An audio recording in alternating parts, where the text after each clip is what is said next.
Boa noite a todos, companheiros do Meimei Coquitlam, todos aqueles que nos assistem agora ou depois na gravação. Estamos recebendo o companheiro Marcelo Santos, lá da Flórida, do Christian Charity Spiritist Center, e o Marcelo conversará conosco essa noite sobre o tema Deus. Felipe, companheiro aqui da casa, irá fazer a leitura da página inicial, seguida da prece. Obrigada. Obrigado, Aline. Boa noite a todos.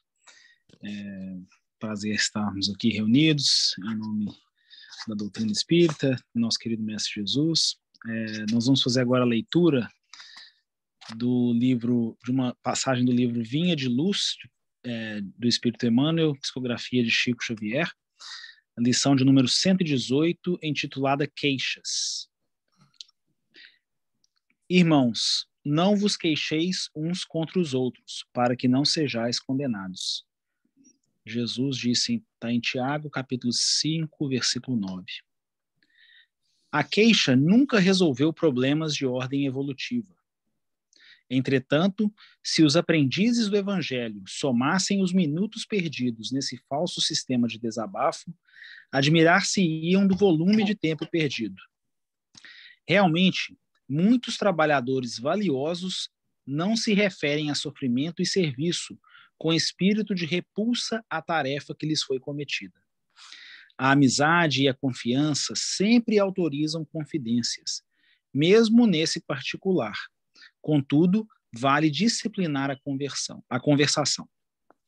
A palavra lamentosa desfigura muitos quadros nobres do caminho, além de anular grandes cotas de energia, improficuamente. O discípulo do Evangelho deveria, antes de qualquer alusão amargosa, tranquilizar o mundo interno e perguntar-se a si mesmo: queixar por quê? Não será a esfera de luta o campo de aprendizado? Acaso não é a sombra que pede luz, a dor que reclama alívio? Não é o mal que requisita o concurso do bem? A queixa é um vício imperceptível que distrai pessoas bem-intencionadas da execução do dever justo. Existem obrigações pequeninas e milagrosas que, levadas a efeito, beneficiariam grupos inteiros. Todavia, basta um momento de queixa para que sejam irremediavelmente esquecidas. Se alguém ou algum acontecimento te oferece ocasião ao concurso fraterno, faze o bem que puderes sem reparar a gratidão alheia. E, por mais duro te pareça o serviço comum, aprende a cooperar com Cristo na solução das dificuldades. A queixa não atende à realização cristã, em parte alguma, e complica todos os problemas. Lembra-te de que, se lhe deres a língua, conduzir-te-á à ociosidade, e se lhe deres os ouvidos, te encaminhará à perturbação. Então, diante dessa reflexão que fizemos, acerca das queixas e da nossa postura, muitas vezes de melindre e de desequilíbrio, que a gente possa fazer uma autorreflexão, que a gente possa levar o nosso pensamento a Deus, buscar entrar em sintonia com a espiritualidade amiga que nos acompanha. E nessa vibração elevada, vamos fazer uma prece inicial. Querido Mestre Jesus, médico de nossas almas, amigos espirituais, querida Meimei, agradecemos imensamente a oportunidade de aqui estarmos reunidos em nome dos ensinamentos cristãos, em nome da doutrina espírita,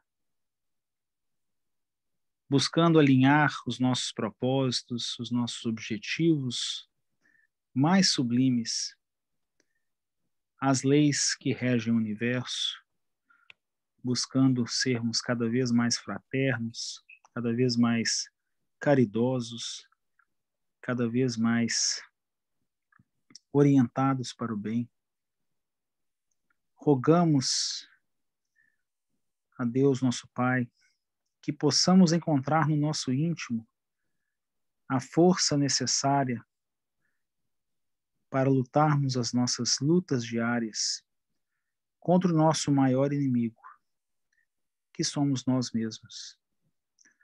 As nossas imperfeições, as nossas más inclinações, os nossos pensamentos pouco nobres, que possamos colocar em prática tudo aquilo que aprendemos estudando a doutrina espírita, nos tornando pessoas mais elevadas, mais equilibradas, mais serenas, que possamos ser mais amigos uns dos outros e que possamos cada vez mais vivenciar o amor no seu sentido mais pleno. Por fim, Pai amado, rogamos que intua e ilumine o nosso querido palestrante da noite, que ele possa levar o seu conhecimento e a sua experiência até os nossos corações e que possamos encerrar a noite de hoje melhores do que adentramos. Abençoe os nossos propósitos, hoje, agora e sempre. Que assim seja. Sim. Muito bem, muito obrigado ao pessoal do BB pelo convite, uma grande alegria estar aqui com vocês.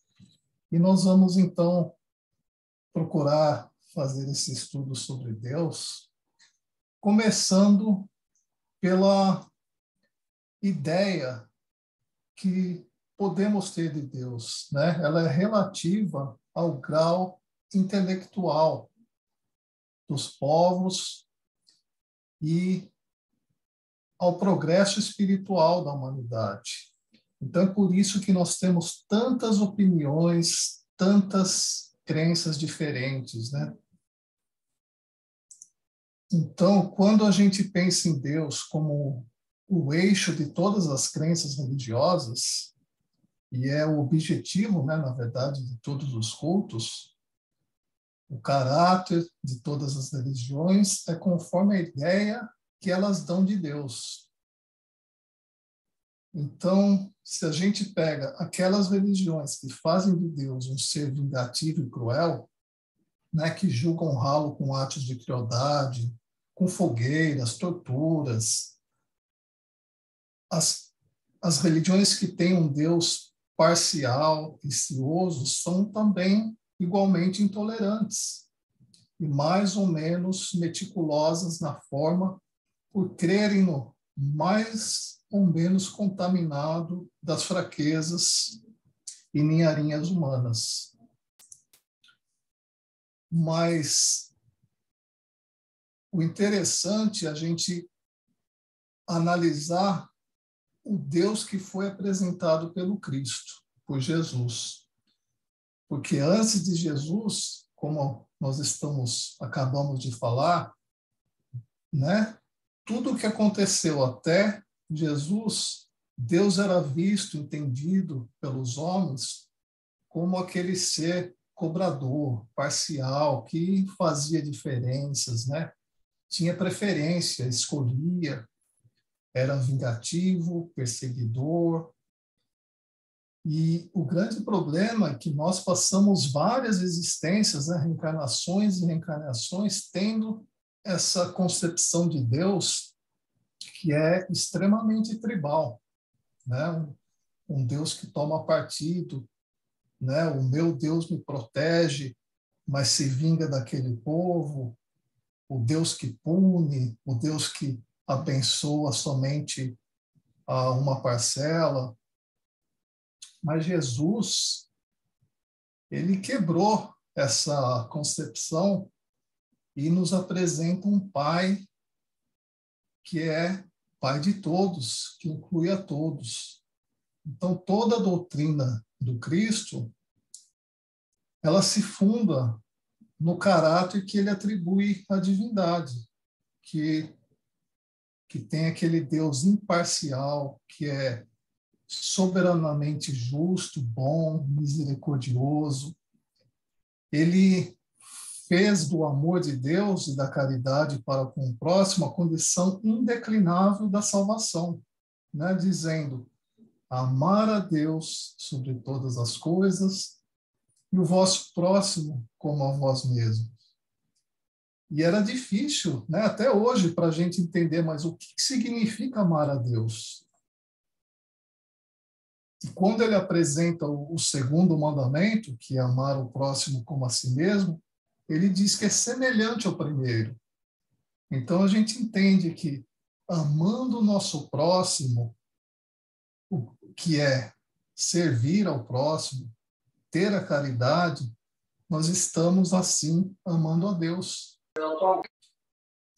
né? E amar o próximo é uma coisa muito difícil para o nosso estado, né? Tem um amigo que costuma dizer, quando perguntado o que significa amar o próximo, ele diz: amar o próximo é quando a gente ama, né? Os pais vão entender isso.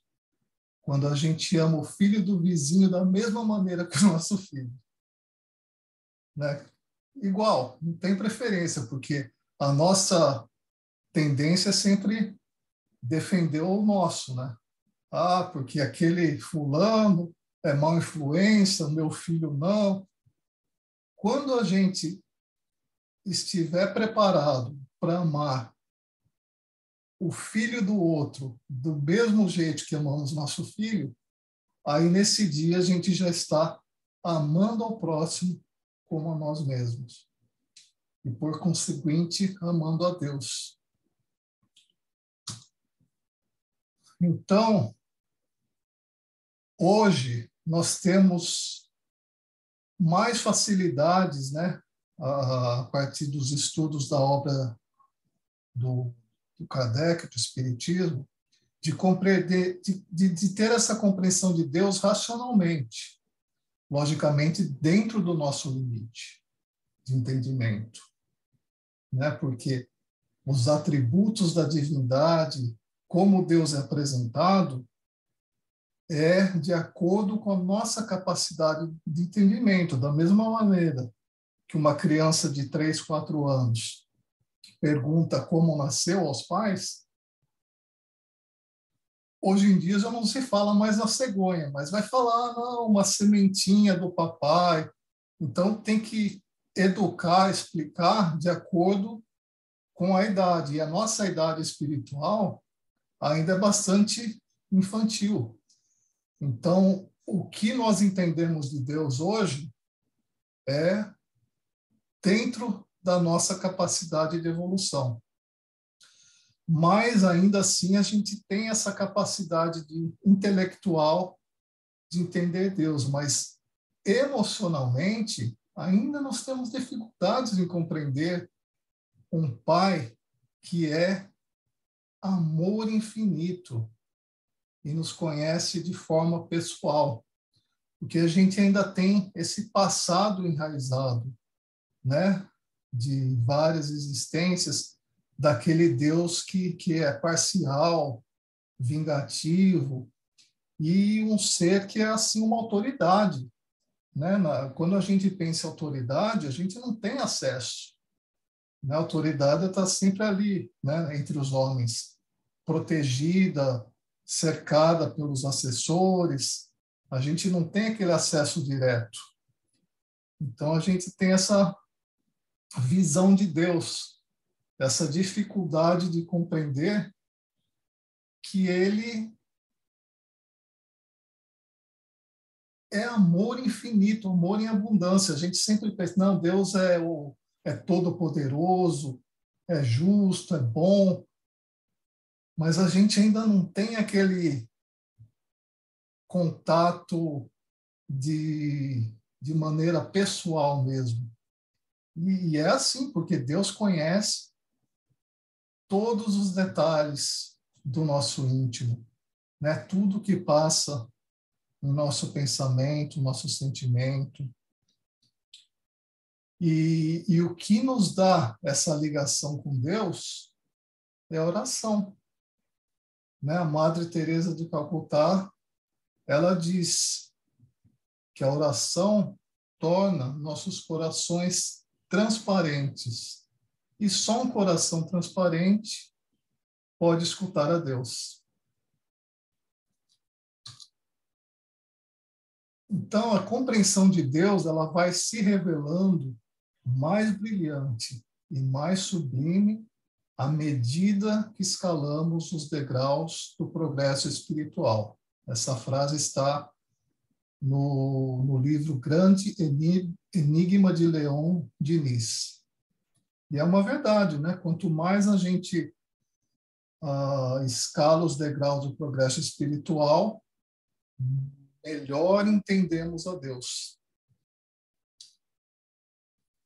Então, a gente vai agora para o capítulo 1 do Livro dos Espíritos, com a pergunta número 1, né, que é o subgrupo Deus o Infinito. E a primeira pergunta é: que é Deus? E os Espíritos respondem que é a inteligência suprema, causa primária de todas as coisas. Não é causa primeira, porque senão daria a entender que existiria uma segunda. A causa primária, ela é única. Então, Deus é a causa primária de todas as coisas. E a segunda pergunta: o que se deve entender por infinito? E a resposta: o que não tem começo nem fim, o desconhecido. Tudo que é desconhecido é infinito. A pergunta número 3, então: poder-se-ia dizer que Deus é o infinito? Seria uma definição incompleta, pobreza da linguagem humana, insuficiente para definir o que está acima da linguagem dos homens, dizem os Espíritos. E Kardec faz a conclusão que Deus é um infinito em suas perfeições, mas o infinito é uma abstração. Dizer que Deus é o infinito é tomar o atributo de uma coisa pela coisa mesmo. É definir uma coisa que não está conhecida por uma outra que não está mais do que a primeira. Então, nós sabemos que Deus é a inteligência suprema, causa primeira de todas as coisas. O Criador é o homem, a criatura é a imagem e semelhança do Pai. Nós temos uma dificuldade enorme em acreditar nesta máxima, tanto que para muitos de nós, pobres mortais, muitas vezes em nossas vidas nos achamos todo-poderoso, né? Imortais, e cometemos enganos absurdos porque não temos o conhecimento de nós mesmos. Qual o nosso papel no universo? De onde viemos? Para onde vamos?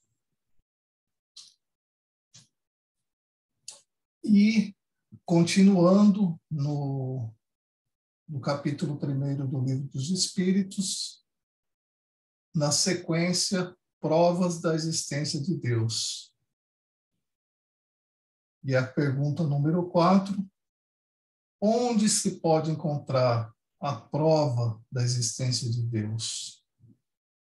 E a resposta é: num axioma que aplicais às vossas ciências. Não há efeitos sem causa. Procurai a causa de tudo o que não é obra do homem, e a vossa razão responderá. Para crer-se em Deus, basta que se lance olhar sobre as obras da criação. O universo existe, logo tem uma causa. Duvidar da existência de Deus é negar que todo efeito tem uma causa. É avançar que o nada pode fazer alguma coisa. E a pergunta número 5, que dedução se pode tirar do sentimento instintivo que todos os homens trazem em si da existência de Deus, né? Porque, na verdade, todos os homens trazem esse instinto. E a resposta dos Espíritos é exatamente de que Deus existe, pois de onde lhes viria esse sentimento se não tivesse uma base? É ainda uma consequência do princípio, que aquele, né, não há efeito sem causa. Mas o Kardec insiste, né, na pergunta número 6. O sentimento íntimo que temos da existência de Deus não poderia ser fruto da educação, resultado de ideias adquiridas? E a resposta, se assim fosse, por que existiria nos vossos selvagens esse sentimento? Então, o Kardec entende, né, que se o sentimento da existência de um ser supremo fosse tão somente produto de um ensino, não seria universal e não existiria senão nos que houvessem podido receber esse ensino, conforme se dá com as noções científicas. Na pergunta número 7, poder-se-ia achar nas propriedades íntimas da matéria a causa primária da formação das coisas? Mas então, qual seria a causa dessas propriedades? Né? É indispensável sempre uma causa primária, né? Uma coisa vai remontando a outra. Então, Kardec faz a conclusão nessa resposta, dizendo que atribuir a formação primeira das coisas às propriedades íntimas da matéria seria tornar o efeito pela causa, porquanto essas propriedades são também elas um efeito que há de ter uma causa. E na pergunta número 8, que se deve pensar da opinião dos que atribuem a formação primária a uma combinação fortuita da matéria ou, por outra, ao acaso? E os espíritos respondem: outro absurdo. Que homem de bom senso pode considerar o acaso um ser inteligente? E demais, que é o acaso? Nada. A harmonia existente no mecanismo do universo patenteia combinações e desígnios determinados e, por isso mesmo, revela um poder inteligente.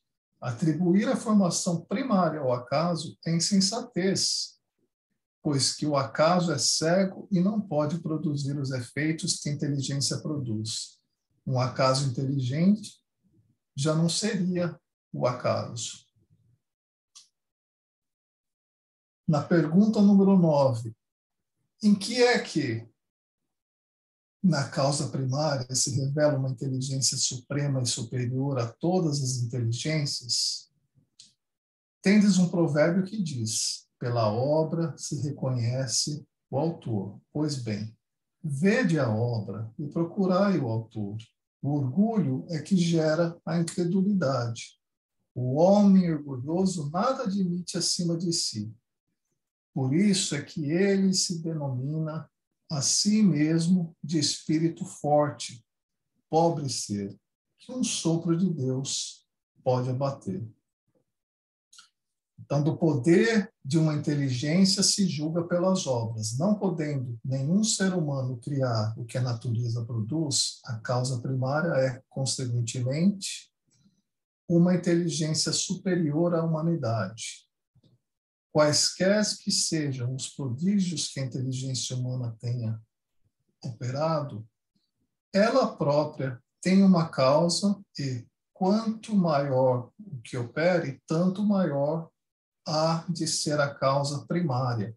Aquela inteligência superior é a que é a causa primária de todas as coisas, seja qual o nome que lhe deem.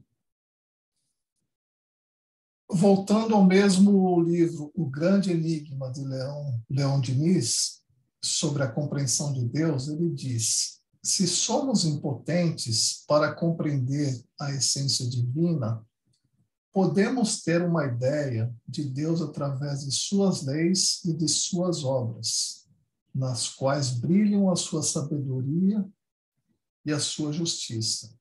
Né? Isso é uma grande verdade. A gente não tem a capacidade de compreender essa essência divina, mas basta observar as obras, a sabedoria que está nas leis, na justiça divina, e a gente percebe que é uma criatura, quer dizer, uma criatura não, um ser supremo, né?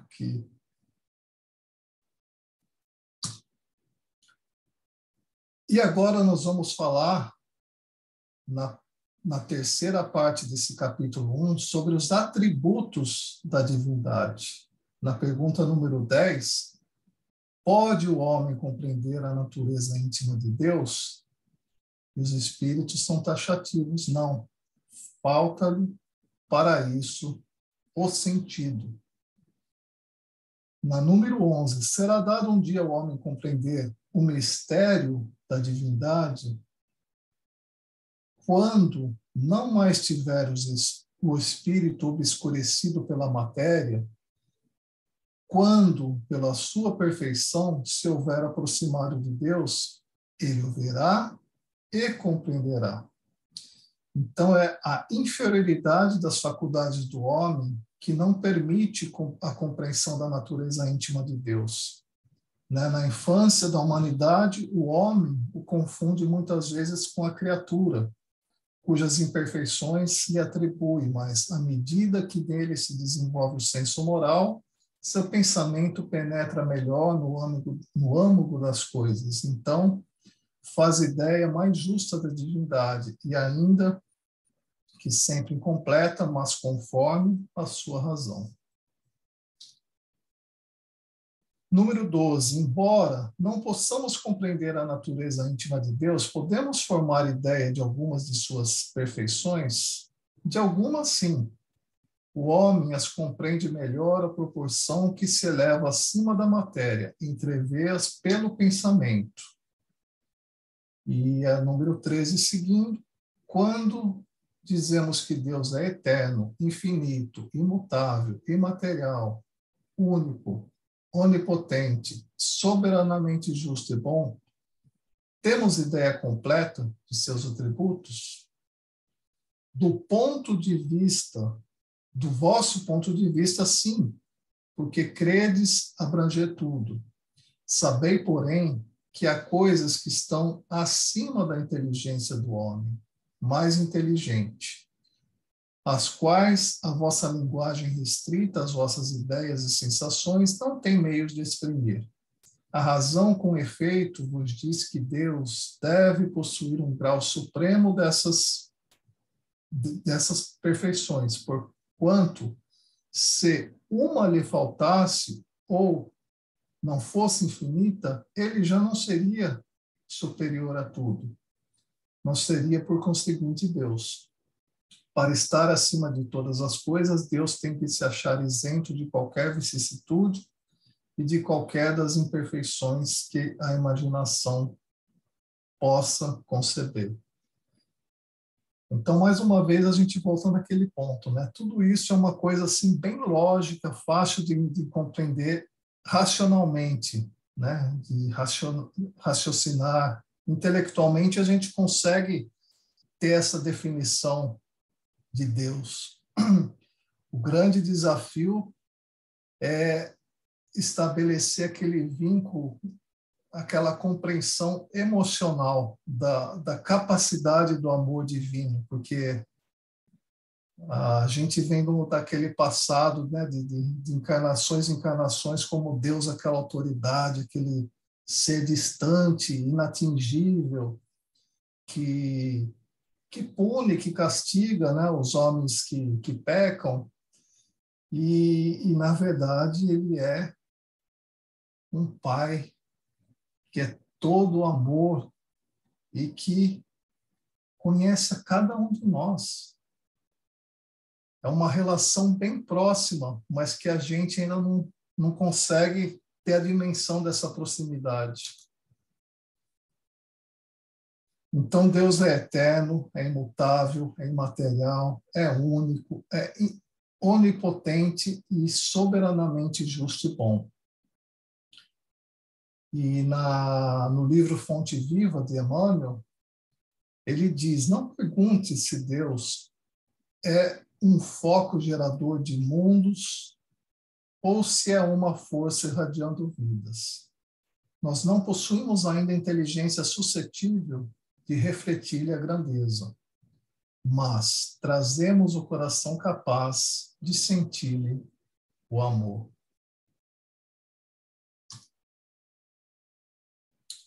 E o quarto item do capítulo 1º do Livro dos Espíritos é sobre o panteísmo. O panteísmo é uma doutrina, né, uma visão de que o universo, a natureza e Deus, que é a divindade, são idênticos, né? Deus e natureza são a mesma coisa, de acordo com o panteísmo. Os panteístas, portanto, não acreditam em um Deus criador ou antropomórfico. A palavra deriva da palavra grega pan, que é todos, e theos, que é Deus, né? Panteísmo. Como tal, o panteísmo denota a ideia de que Deus é melhor interpretado como um processo de relacionamento com o universo, embora existam divergências dentro do panteísmo. As ideias centrais encontradas em quase todas as versões são o cosmos como uma unidade abrangente e a sacralidade da natureza. E na pergunta número 14, Kardec pergunta aos espíritos: Deus é um ser distinto ou será, como opinam alguns, a resultante de todas as forças e de todas as inteligências do universo reunidas? E os espíritos respondem que, se fosse assim, Deus não existiria, porquanto seria efeito e não causa. Ele não pode ser, ao mesmo tempo, uma e outra coisa. Deus existe, disso não podeis duvidar, e é o essencial. Crede-me, não vades além. Não vos percais no labirinto, donde não lograreis sair. Isso não vos tornaria melhores, antes um pouco mais orgulhosos, mas que acreditariais saber, quando na realidade nada saberíeis. E agora a gente volta a emprestar uma frase aqui de Deus, de Leon Denis, onde ele diz: é a ti, ó potência suprema, qualquer que seja o nome que te deem, por mais imperfeitamente que sejas compreendido. É a ti, fonte eterna, da vida, da beleza, da harmonia, que devemos elevar nossas aspirações, nossa confiança, nosso amor. E aqui é muito bacana essa frase essa passagem da Madre Teresa de Calcutá. Alguém perguntou a ela, né? O que a senhora fala com Deus em oração, né? Porque ela fica ali orando por tanto tempo. O que a senhora fala com Deus? E ela responde: nada. Eu somente escuto. Ah, é? E o que Deus fala com a senhora? E ela responde: nada, ele só escuta. Então, isso dá a dimensão dessa ligação próxima e íntima que a gente tem com Deus. Não tem necessidade de palavras, é sentimento, é uma ligação bem, a sintonia mesmo, né? E para encerrar, a gente tem aqui, através de Chico Xavier, a Meimei, né? Se sofres, serve e confia. Não te queixes, nem te irrites, espera. A bênção de Deus é proteção sem limites. Então, a gente chega ao final. Eu gostaria de agradecer a oportunidade e pedir a Deus, nosso Pai, que continue nos amparando, nos abençoando nessa caminhada, nessa jornada de aprendizado, e que sua paz esteja com todos nós, com toda a humanidade, agora e sempre. Que assim seja.